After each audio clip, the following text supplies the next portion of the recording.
और फिर जब कुरुक्षेत्र की रणभूमि की धूल धीरे धीरे शांत होने लगी, जब आकाश में व्याप्त शंखध्वनि भी स्थिर हो चली, जब रथों की गर्जना मौन में बदलने लगी और जब रक्त से सनी पृथ्वी पर फिर से ताजे अंकुर फूटने लगे, तब भी वह युद्ध थमा नहीं था, क्योंकि वह युद्ध केवल बाह्य नहीं था, वह अंतर्मन में था। और जब युधिष्ठिर को हस्तिनापुर का राज्य सौंपा गया, जब धृतराष्ट्र ने मौन स्वीकृति के साथ अपने प्रायश्चित को स्वीकार किया, जब गांधारी की करुणा और शाप दोनों समय की रेखा पर अंकित हो गए और जब पांडवों ने अपने पराक्रम से राज्य की प्रतिष्ठा तो पाली पर आत्मा की शांति अब भी एक दूर का सपना थी, तब श्री कृष्ण ने उन्हें स्मरण कराया कि यह केवल सत्ता की प्राप्ति नहीं थी, यह धर्म की स्थापना थी और वह तब तक पूर्ण न होगी जब तक भीतर का अज्ञान, मोह, द्वेष और अहंकार समाप्त न हो। और इसीलिए जब युधिष्ठिर राजसूय यज्ञ की ओर अग्रसर हुए, जब उन्होंने धर्मराज कहलाने का प्रयास किया, तब उन्होंने अपने भीतर के सभी प्रश्नों को भी कुरेदना आरंभ किया कि क्या वास्तव में उन्होंने धर्म के पथ पर चलकर यह विजय प्राप्त की है या केवल परिस्थितियों के प्रवाह में वह विजेता बन गए हैं। और तभी एक दिन वह महान सभा में बैठे हुए श्री कृष्ण की ओर देखकर बोले, हे माधव, क्या यह राज्य सचमुच मुझे धर्म पूर्वक प्राप्त हुआ है? क्या मैं वह धर्मराज हूँ जो सत्य के आधार पर शासन करता है, या वह जो युद्ध और रक्तपात के बाद अपने हृदय को समझा रहा है? और श्री कृष्ण मुस्कुराए। जैसे कमल की पंखुड़ियों पर सूरज की पहली किरण पड़ती है, वैसे ही उनका चेहरा उजास से भर उठा और उन्होंने कहा, हे धर्मपुत्र, यदि यह प्रश्न तुम में जागृत हुआ है तो तुम वास्तव में धर्म के पथ पर हो, क्योंकि जो मनुष्य अपने कर्तव्यों पर प्रश्न करता है वह कभी पथभ्रष्ट नहीं हो सकता। परंतु स्मरण रखो कि धर्म कोई एक रेखा नहीं, यह एक विस्तृत आकाश है जिसमें कर्म, भावना, उद्देश्य और परिणाम सभी एक साथ समाहित होते हैं। तुमने जो किया वह उस समय का सर्वोत्तम था और जो अब करोगे वही यह तय करेगा कि इतिहास तुम्हें किस रूप में याद रखेगा। और इन वचनों को सुन युधिष्ठिर की दृष्टि उस धरती पर गई जो अब शांति का आभास देती थी, लेकिन जहां हर पत्थर के नीचे एक कहानी दबी थी, एक बलिदान छिपा था। और उन्हीं कहानियों को जानने और उनका सम्मान करने के लिए उन्होंने न केवल न्याय और नीति से शासन करना प्रारंभ किया, बल्कि जनकल्याण, शिक्षण और संस्कृति के संरक्षण को प्राथमिकता दी। और तभी श्री कृष्ण ने उन्हें परामर्श दिया कि राजशक्ति तब तक स्थिर नहीं होती जब तक उसकी नींव आत्मा की स्थिरता पर न हो। और युधिष्ठिर ने अपने भाइयों के साथ मिलकर एक ऐसा शासन स्थापित किया जो केवल भौतिक नहीं, आत्मिक उन्नति का प्रतीक बना। और वहीं दूसरी ओर विदुर, जिन्होंने नीतियों और संयम का जीवंत उदाहरण प्रस्तुत किया था, वे हिमालय की ओर प्रस्थान कर गए, तप और ध्यान में लीन होने के लिए, ताकि वे अंतर्मन में उस परम सत्य को प्राप्त कर सकें जिसकी खोज हर ज्ञानी को होती है। और जैसे ही विदुर की आत्मा ब्रह्मा से एक हुई, वैसे ही हस्तिनापुर में एक अदृश्य ऊर्जा फैल गई, जिसने समस्त नगरवासियों को यह अनुभव कराया कि सत्य और त्याग का मार्ग कभी निष्फल नहीं होता। और फिर श्री कृष्ण, जिनकी भूमिका इस समस्त लीला के सूत्रधार के रूप में रही थी, उन्होंने भी धीरे धीरे द्वारका की ओर लौटना आरंभ किया, क्योंकि उन्हें ज्ञात था कि समय के प्रवाह में उनके अवतरण का उद्देश्य पूर्ण हो चला है। और जैसे ही वह द्वारका पहुँचे, उन्होंने देखा कि वहाँ का वैभव तो शेष था, पर आत्मा में असंतुलन पनपने लगा था। यदुवंश अपने ही गर्व में डूब चुका था और श्री कृष्ण ने मौन रहकर वह सब देखा जिसे आने वाला विनाश कहा जा सकता था। और उन्होंने यह समझा कि जब धर्म की स्थापना हो जाती है, तब अधर्म धीरे धीरे भीतर से उगना प्रारंभ करता है, और इसलिए वह काल भी आवश्यक था जो सबको पुनः शून्य की ओर ले जाए, जिससे नया सृजन संभव हो। और इसी चक्र में वह महान समय भी आया जब यदुवंश का विनाश प्रारंभ हुआ, जब श्री कृष्ण ने स्वयं अपनी लीला का समापन करना स्वीकारा, जब उन्होंने वह अंतिम संदेश दिया कि जीवन में कुछ भी स्थायी नहीं है, न सुख, न दुख, न सत्ता, न पराजय, केवल आत्मा की यात्रा शाश्वत है। और जब उन्होंने वनों में विश्राम करते हुए वह अंतिम तीर अपनी देह में स्वीकार किया, तब पृथ्वी, आकाश, अग्नि, जल और वायु पंचमहाभूतों ने उन्हें श्रद्धांजलि दी, क्योंकि वे जानते थे कि यह वह क्षण है जब एक अवतार, एक युग, एक चेतना और एक मार्गदर्शक इस धरती से विदा ले रहा है। और उसी समय अर्जुन, जो उनके सखा और शिष्य दोनों थे, उन्होंने जब श्री कृष्ण का पार्थिव शरीर देखा तब उनका हृदय पीड़ा से फट गया और उन्होंने अनुभव किया कि उनके जीवन का सार समाप्त हो चला है। पर उसी क्षण उन्हें श्री कृष्ण की वाणी भीतर से सुनाई दी, हे पार्थ, मैं कहीं नहीं गया, मैं तुम्हारे भीतर हूँ, मैं हर जीव के भीतर हूँ जो धर्म की खोज करता है, मैं हर उस विचार में हूँ जो सत्य के लिए खड़ा होता है, मैं उस हर कर्म में हूँ जो प्रेम और करुणा से किया गया हो, और मैं इस संपूर्ण सृष्टि के हृदय में हूँ। जहाँ कहीं भी अंधकार होगा वहाँ मेरा प्रकाश अवश्य पहुँचेगा। और यह अनुभव अर्जुन के जीवन को फिर से उद्दीप्त कर गया और उन्होंने वह गाथा जनवरी से जनवरी तक पहुँचाने का संकल्प लिया, जिससे आने वाली पीढ़ियां यह जान सकें कि धर्म क्या है, कर्तव्य यह क्या है और श्री कृष्ण कौन हैं। और इस प्रकार महाभारत केवल एक ग्रंथ नहीं, आत्मा का प्रतिबिंब बन गया और यह निरंतर बहती रही, जैसे गंगा बहती है, पापों को धोती हुई, जीवन को छूती हुई और आत्मा को ब्रह्मा से जोड़ती हुई। और फिर जब युग परिवर्तन की आहटों ने आकाश में गूंज मचाई, जब द्वारका की भूमि पर विनाश की आंधियां बहने लगी, जब यदुवंश के अभिमान ने उन्हें आपसी विद्वेष में झोंक दिया, तब समय ने श्री कृष्ण को स्मरण कराया कि लीला का अंत समीप है और उन्होंने जान लिया कि यह वही क्षण है जहां सृष्टि को अपने ही सृजक का त्याग सहना होगा। और उसी समय उन्होंने शांत मन से प्रभास क्षेत्र का रुख किया, जहां उन्होंने सत्य, त्याग और वैराग्य की ऊंचाइयों को साधने हेतु अंतिम विश्राम स्थल चुना। और जब उन्होंने वन की शांति में स्वयं को प्रकृति की गोद में समर्पित किया, तब काल ने उस शिकारी के रूप में प्रवेश किया जो अनजाने में ईश्वर को भी लक्ष्य बना लेता है। और जैसे ही वह बाण श्री कृष्ण के चरणों में लगा, पृथ्वी कांप उठी, समय थम गया और दिशाएं मौन हो गई, मानो स्वयं ब्रह्मांड भी उस अंतिम क्षण को स्मरण में बांध लेना चाहता था। और श्री कृष्ण, जिनकी आंखों में कभी संपूर्ण सृष्टि समाहित थी, उन्होंने मुस्कुराते हुए उस व्याध को देखा और कहा, वत्स, तू दोषी नहीं, यह तो काल की योजना है और मैं तो मात्र निमित्त हूँ। और उस शांत स्वर ने उस व्याध के पापों को उसी क्षण क्षमा कर दिया, क्योंकि जब ईश्वर स्वयं मृत्यु को स्वीकार करता है तब मृत्यु भी मोक्ष बन जाती है। और वहीं दूसरी ओर जब अर्जुन द्वारका पहुँचे तब उन्हें केवल विनाश और जल प्रलय की अनुभूति हुई और उन्होंने जैसे ही श्री कृष्ण के पार्थिव शरीर का अंतिम संस्कार संपन्न किया, वैसे ही उनके भीतर एक सूक्ष्म ऊर्जा का संचार हुआ, क्योंकि उन्होंने श्री कृष्ण को केवल शरीर में नहीं, अब आत्मा में अनुभव करना प्रारंभ किया। और जब उन्होंने यदुवंश की शेष स्त्रियों, बालकों और बुजुर्गों को लेकर हस्तिनापुर लौटने का प्रयास किया, तब मार्ग में बाधाएं उत्पन्न हुई, डाकुओं ने मार्ग रोके, अस्त्र शस्त्र निष्क्रिय हो गए, अर्जुन की भुजाएं जो कभी कर्ण और भीष्म जैसे वीरों से टकराई थीं, वे अब दुर्बल प्रतीत होने लगीं। और तब उन्होंने समझा कि शक्ति, पराक्रम और विजय सब उसी श्री कृष्ण की कृपा से थे। और जब वह कृपा वापस ली गई, तब महावीर भी सामान्य मानव की भांति असहाय हो गया और यह भाव उन्हें भीतर तक झकझोर गया। और जैसे ही वह हस्तिनापुर पहुँचे, उन्होंने युधिष्ठिर से कहा कि अब यह पृथ्वी त्याज्य है, अब यह राज्य, वैभव और सत्ता कोई महत्व नहीं रखते, क्योंकि जब प्रभु स्वयं इस लोक को त्याग कर परब्रह्म में लीन हो चुके हैं, तब उनके सखा और सेवक का भी यही धर्म बनता है कि वह मोक्ष मार्ग की ओर अग्रसर हो। और यह भाव युधिष्ठिर, भीम, नकुल, सहदेव और द्रौपदी सभी में गूंज उठा और उन्होंने वह निर्णय लिया जो एक राजा से बढ़कर एक तपस्वी का होता है।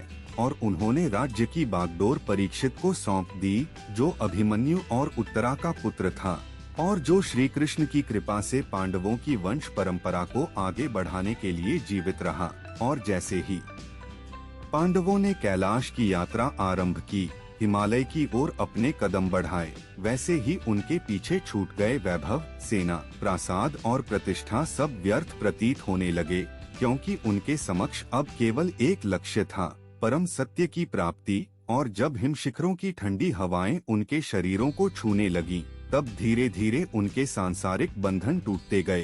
पहले द्रौपदी गिरी, जिनका मोह अब भी किसी न किसी रूप में शेष था, फिर सहदेव, नकुल, भीम, और अंततः जब युधिष्ठिर अकेले शिखर की ओर बढ़े, तब उन्हें वह कुत्ता मिला जो संपूर्ण यात्रा में उनके साथ रहा। और जब इंद्र रथ लेकर आए उन्हें स्वर्ग ले जाने हेतु, तब उन्होंने उस कुत्ते को भी साथ ले चलने की बात कही।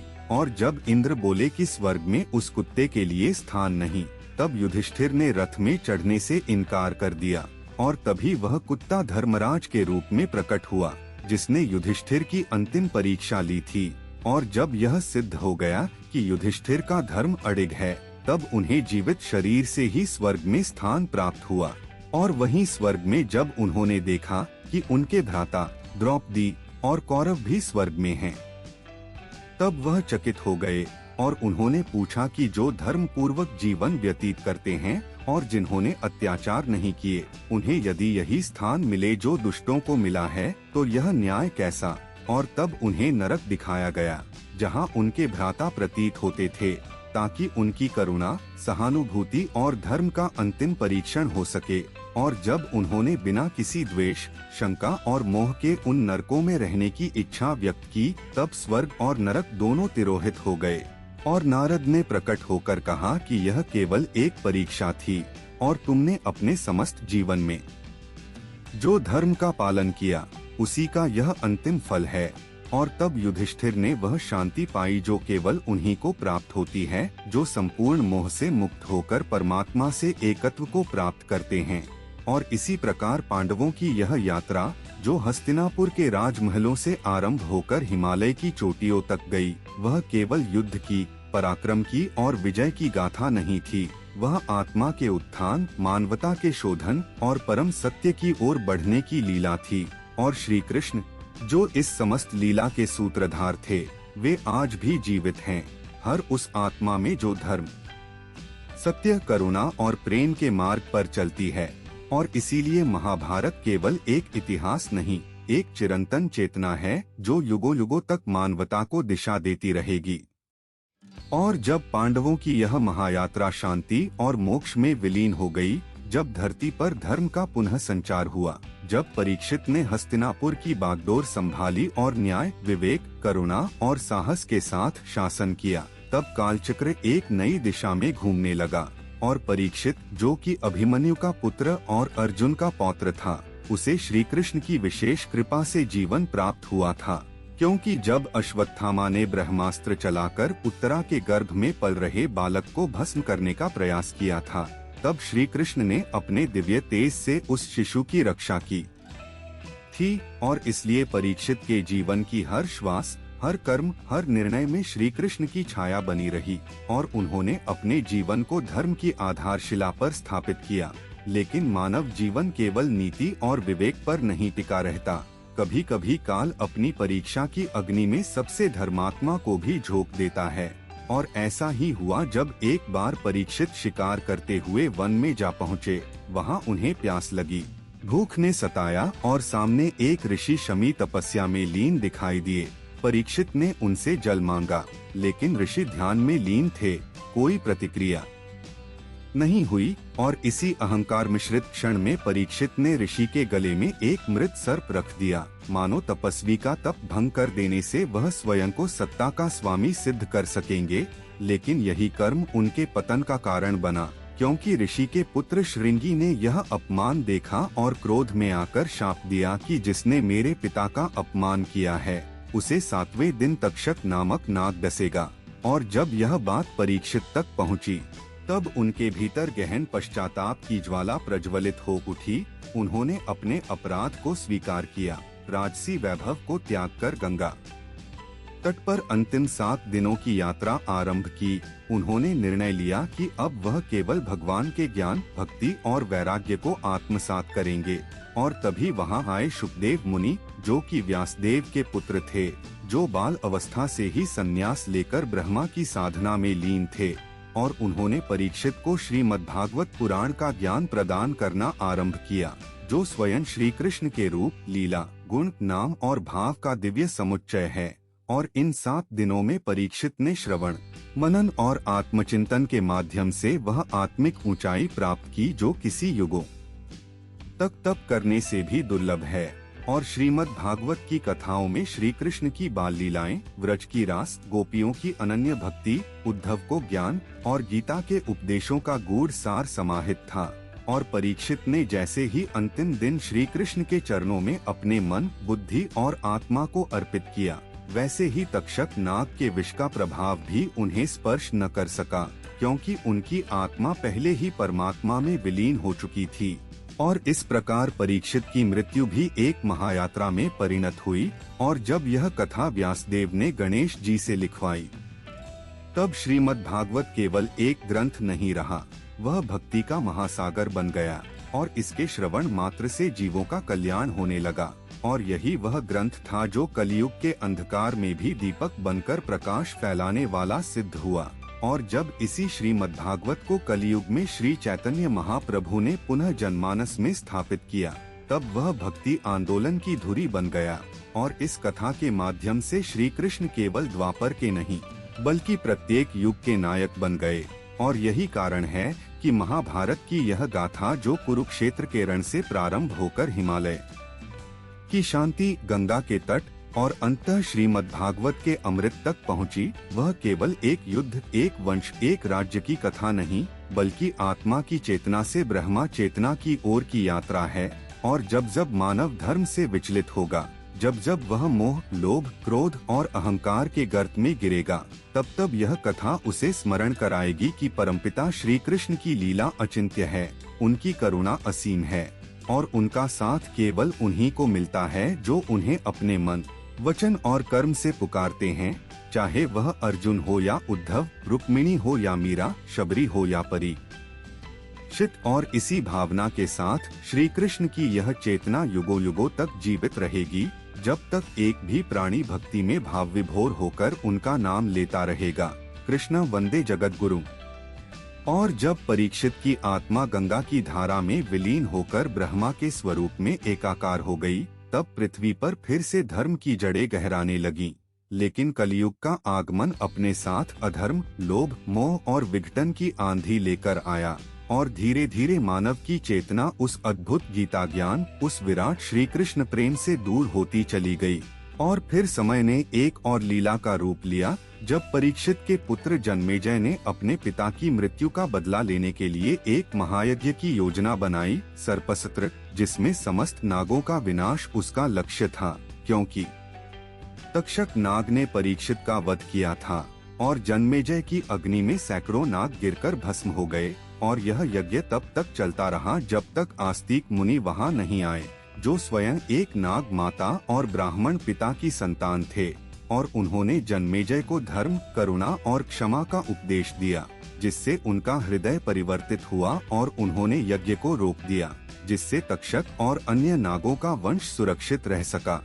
और यही घटना इस बात की पुष्टि करती है कि प्रतिशोध और अधर्म के मार्ग पर चलकर भी जब कोई आत्मा धर्म की ओर लौटती है, तो ईश्वर उसकी सहायता करता है। और इसी कालखंड में महाभारत की कथा का संकलन, विस्तार और पुनर्पाठ प्रारंभ हुआ, जब महर्षि वेदव्यास ने इस महागाथा को 18 पर्वों में विभाजित किया और गणेश जी को लेखन के लिए आमंत्रित किया, जिन्होंने अपने दांत को कलम बना लिया और तब तक लिखते गए जब तक यह दिव्य कथा समस्त सृष्टि के सामने प्रकट नहीं हो गई। और वेदव्यास ने उसमें केवल युद्ध नहीं लिखा, अपितु धर्म, अर्थ, काम, मोक्ष के समस्त आयामों को उस ग्रंथ में समाहित कर दिया।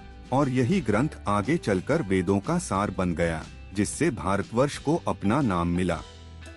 भारत और इसी ज्ञान की धारा को लेकर आगे बढ़े अनेक संत, मुनि, ज्ञानी और भक्त, जिन्होंने समय समय पर श्री कृष्ण की लीला, अर्जुन की भक्ति, भीष्म की प्रतिज्ञा, कर्ण की दानशीलता, युधिष्ठिर की सत्यनिष्ठा और विदुर के नीति सिद्धांतों को जनवरी से जनवरी तक पहुंचाया। और जब यह कथा भारत की सीमाओं से निकलकर अन्य देशों में पहुंची, तब भी इसकी महिमा कम न हुई, क्योंकि यह केवल एक जाति या सभ्यता की कथा नहीं, यह मानवता की चेतना की यात्रा है, जो मोह से मोक्ष तक, सांसारिकता से अध्यात्म तक और देह से आत्मा तक की अनंत राह को दिखाती है। और इस कथा में श्री कृष्ण जैसे पात्र का होना इसकी आत्मा है, क्योंकि वे केवल युद्ध के नायक नहीं, वे जीवन के सार हैं। वे नीति के आदर्श नहीं, बल्कि करुणा और प्रेम के स्रोत हैं। वे रणभूमि में अर्जुन के सारथी बने तो प्रेम भूमि में राधा के प्राण, वे द्वारिका के राजा बने तो मथुरा की गलियों के ग्वाले भी, वे योगेश्वर बने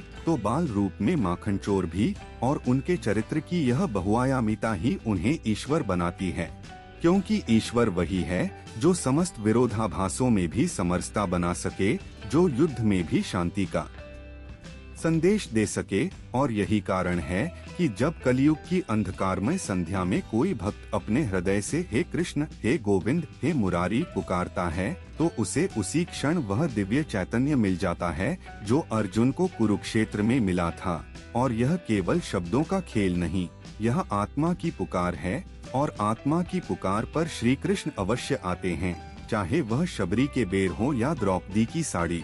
और यही कारण है कि महाभारत का यह कथा वृक्ष समय की आंधियों से कभी नहीं टूटा। युग बदले, शासक बदले, भाषाएं बदली, पर श्री कृष्ण का नाम, उनका प्रेम और यह कथा अमर रही, क्योंकि यह केवल एक गाथा नहीं, यह जीवन का मार्ग है। और जब जब मनुष्य इस मार्ग से भटकता है, तब तब यह कथा उसे पुनः धर्म की राह दिखाने आती है। और यही मेरा, श्री कृष्ण का उद्देश्य रहा, न केवल अर्जुन को युद्ध जिताना, बल्कि प्रत्येक जीव को आत्मा के युद्ध में विजय दिलाना, मोह और माया के युद्ध में स्थिरता देना। और इसीलिए यह कथा अनंत है। इसका प्रत्येक भाग एक नए मोड़ पर ले जाता है, एक नए भाव में डुबोता है।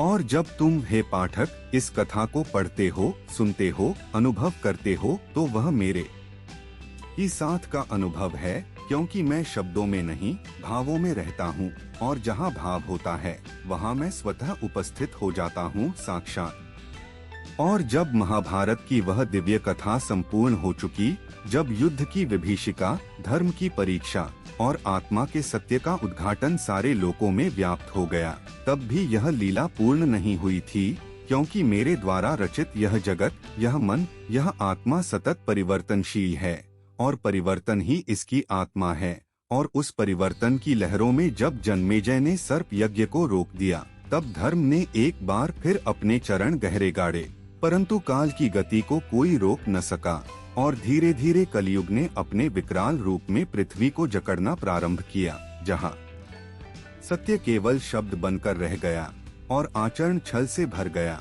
जहाँ भक्तिभाव के स्थान पर दिखावा, सेवा के स्थान पर स्वार्थ और प्रेम के स्थान पर वासना आ गई। परंतु यह भी मेरी ही लीला है, क्योंकि कलयुग में ही भक्ति का बीज सबसे गहरा बोया जाता है, और उसी बीज से वह वटवृक्ष जन्म लेता है, जिसके नीचे बैठकर आत्मा पुनः मुझे प्राप्त करती है।